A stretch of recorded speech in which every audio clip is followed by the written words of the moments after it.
درود مجدد ما را از استودیوی مرکزی کمیته فوتسال فدراسیون فوتبال افغانستان پذیرا باشید. تصویر ترکیب آریا فورج در نمایه با هم میبینیم.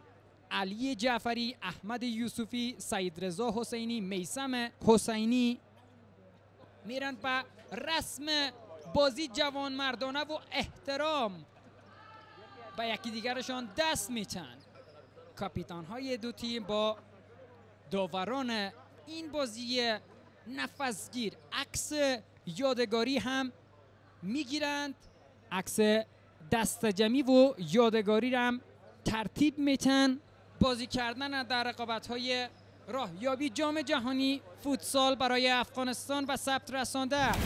بازی که از این لحظه میان تیم فوتسال صداقت در برابر آریا فورج استارت خورده.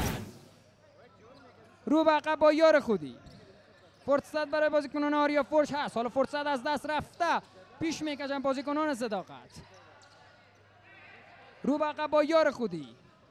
باید از لاک دفاعی بیرون بکشن بازیکنان آریا فورج.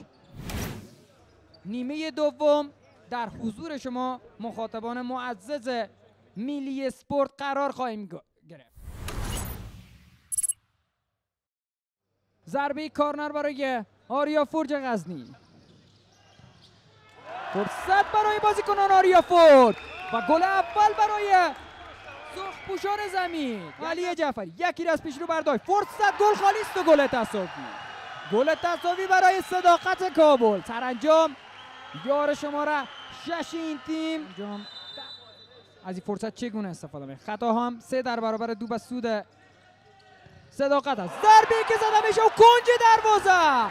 گل دوم برای آریا فورج در 2 مرحله. دروازه‌بان آریا فورج. حالا علی جعفری. ما داشتیم روی صحنه اول صحبت میکردیم که علی جعفری گل دوم را به ثمر رساند. اینجا آریا فورج گرفته شده. فرصت، ضربه‌ای که وحشتناک از کنار دروازه به بیرون میره.